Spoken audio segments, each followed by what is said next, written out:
أعوذ بالله من الشيطان الرجيم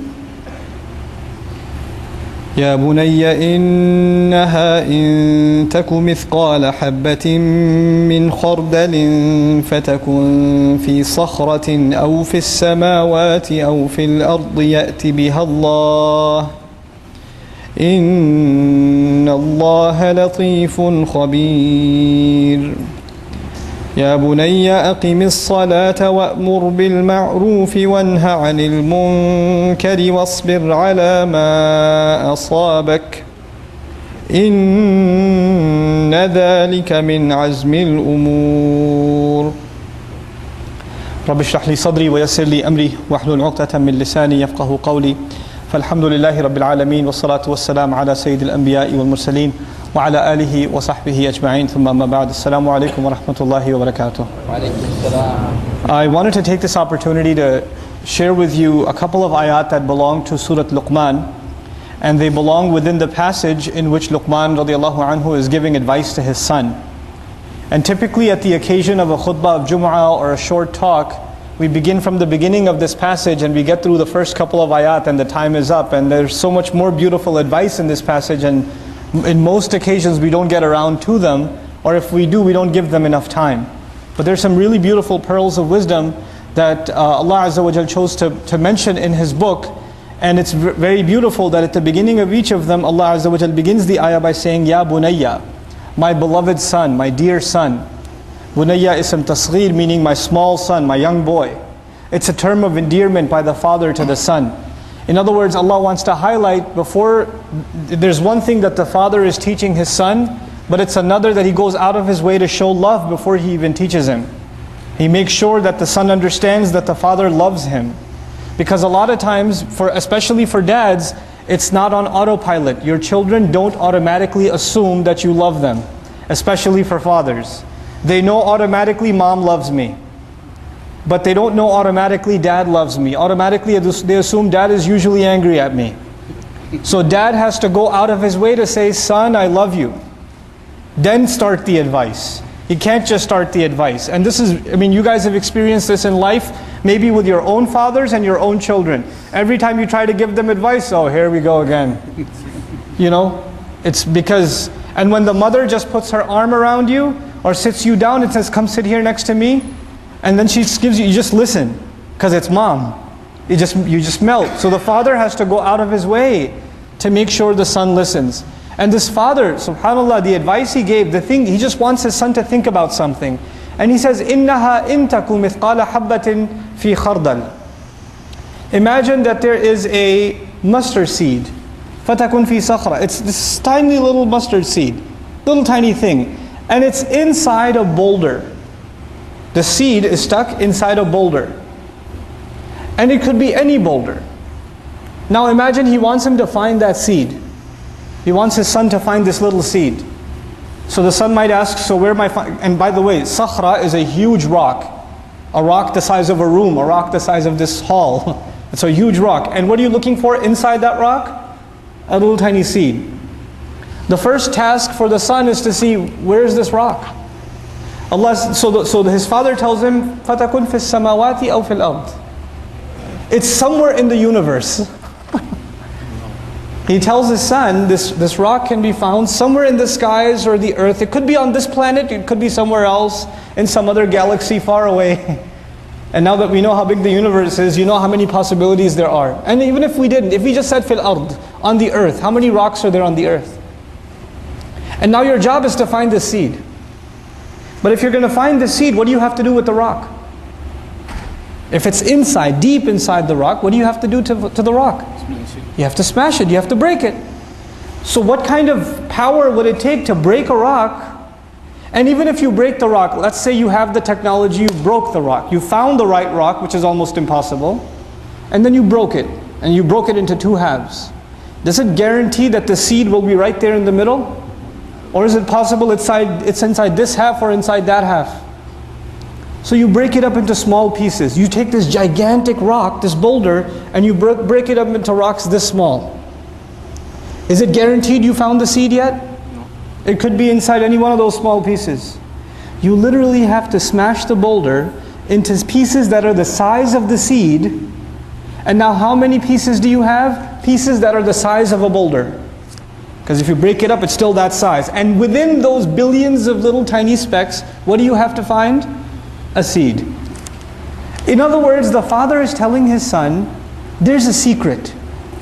And this secret is hidden on top of hidden and top of hidden. And it's so well hidden that it's impossible even in your imagination to discover it.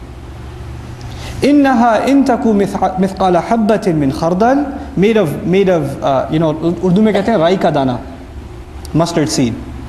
فَتَكُنْ فِي صَخْرَةٍ أَوْ فِي السَّمَوَاتِ أَوْ فِي الْأَرْضِ يَأْتِ بِهَا اللَّهُ. Allah will bring it out.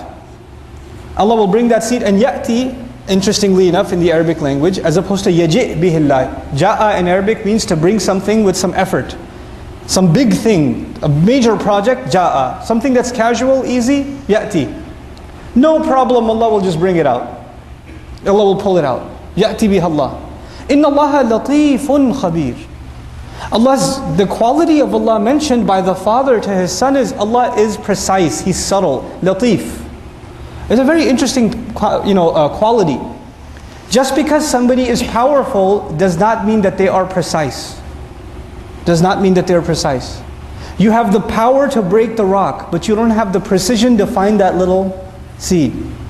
So power itself is empty, it's pointless without precision. That's why Allah's power is coupled with His precision, His latif. So Allah describes, for example, when water falls. When water falls, every drip, every drop of water, asaba, He targets it like an arrow is shot. Like Allah knows where every drop is going to fall precisely. Precisely. When the nation of Lut is destroyed, for example, Lut alayhi salam, Allah describes that the rocks, musawwamatan, they were named. Every little pebble that fell from the sky had the name, who's this bullet written for? And where is it going to shoot him? Talk about precise sniper fire. It's coming from the sky with a name on it. It's got engraving on it, this is meant for that guy and it's going to kill him in this way. Subhanallah. That's precision of Allah. So He says latif and then khabir. Khabir meaning Allah is not only is He precise, Allah is fully knowledgeable, fully aware. He's telling his son this so the son appreciates how powerful Allah is. And the son has a new appreciation when you know how you tell your children, hey kids, remember, I'm going over there, but Allah is watching. Allah is watching, and the kid goes, yeah, I know Allah is watching, yeah, I know. I got it, Allah is watching. He wants his son to appreciate, what does it mean Allah is watching? What does it mean there's nothing secret to Allah? So he wants to give him a very powerful example. What we're learning here also is that the father goes out of his way. He thinks, how can I teach my son this lesson? And he went out of his way to figure out, well, maybe if I teach him this way, it'll stick in his head. And Allah likes his example so much, He made it part of the Qur'an. He made it part of the Qur'an, this beautiful example. And of course, this example is inspired by the wisdom Allah had granted Luqman to begin with, radiyallahu anhu. So now that you know Allah is watching, now He gives him the advice. The first ayah was about Allah, then He gives him the advice. And so He says, Ya bunayya aqimis salat. My son, pray, establish salat. And فهناك فرق بين يا بني صلي ولم يقل يا بني صلي. My son, pray. He said, Ya bunayya aqimis salat. Establish prayer. Institutionalize prayer. Establishment as an image in the Arabic language is to build something. It's to make something stand. It's as though everything else can be moved, but the pillar in the building cannot be moved. You can move the furniture, but you can't move the pillars. So in your day, everything else can move. In your day, the doctor's appointment can move. Your work schedule can move. The meeting can move. Lunch can move. Dinner can move. Salat cannot move. Salat is in its place. Son, understand this. My son, I want you to know you have to establish salat. أقم الصلاة وأمر بالمعروف وانهى عن المنكر واصبر على ما أصابك. I'll leave you with this. Once you establish salat, once you understand what it means to make time for Allah no matter what, then there are going to be some effects of salat on your personality. And these effects are not just inside salat, these effects are also outside salat. If Allah will bring out even a seed on Judgment Day, which means Allah will bring justice on Judgment Day, not even a seed will escape. If that's the point, then a Muslim becomes very concerned with justice. And every single salat reminds the Muslim that the day of justice is coming, and a Muslim has to be fair in his life and her life, and a Muslim has to make sure people around them are doing the right thing. So a natural consequence of salat, of really establishing salat, وَأْمُرْ بِالْمَعْرُوفِ وَانْهَى عَنِ الْمُنْكَرِ. Make sure you encourage and instruct people and advise people to do the right thing. You made salat and you go back into the meeting at the office. And when you're at the meeting at the office, they're saying, our client, he's given us, seems like he's got a little extra money to spare, so we should bill him a couple of hundred extra hours even though we haven't done the work. They won't mind, they don't care. You just came out of salat, you say, no, we didn't do that work. We can't put that on the hours. We cannot sign off, I can't sign off on that. You're standing around in your meeting at work and people are making fun of an employee that's not there. You stand up, whether you like that employee or not, it's not right, he's not here. We shouldn't do this. And you say, what made you do that? Why are you talking like this? Why are you standing up for the guy? Because I pray. That's what prayer teaches me, to stand up for the right thing. I'm not going to stand by corruption anywhere else in my life. That's what it means to establish salat. So he's teaching his son, just because you pray, that's not enough. Just because you pray, that's not enough. And it's beautiful that Allah gave the example of a seed. What's supposed to come out of a seed? A plant. The salat is like the seed. But if the seed, you never turn it into a plant, the fruits of that seed, they never come out. And what are the fruits of that seed? Amr bil ma'roof wa an-nahy 'anil munkar. فَإِذَا لَمْ تَأْمُرْ بِالْمَعْرُوفِ وَلَمْ تَنْهَى عَنِ الْمُنْكَرِ مَا هَذِهِ الصَّلَاةِ. What kind of salat is this? It doesn't make you enjoin good and forbid evil. What is that? وَاصْبِرْ عَلَى مَا أَصَابَكَ. And then that's the final advice in this ayah. Be patient over whatever targets you. Because when you stand up for the right thing, or you speak out against the wrong thing, in the house, at the office, in business, with business partners, with the employee, with the employer, with the coworker, with the person you're riding with in the car, when you speak out and say the right thing, they might get upset with you. They might not like what you have to say. Nobody likes justice, let me tell you, around the world. You talk about justice, you get in trouble. You tell your dad, I don't think that's fair, Dad. I don't know if you should have paid him his full salary. I don't know if you should have done that. Well, who are you, kid? Who are you to talk to me like that? Nobody likes to hear about justice. Nobody likes to hear about fairness. So you're going to have to be patient with the consequences of speaking out. وَاصْبِرْ عَلَى مَا أَصَابَكَ. And this is a cycle, because when your patience is tested, you will need strength. And after a few hours, you go back to Allah for salat, and you gain your strength again. And then you go back out again, and you stand up for the right thing again. And you cycle like this. He's turning his son into a leader. He's turning his son into a role model. This is what Islam is supposed to look like. This is what salat does. I'll leave you with this last bit of thought.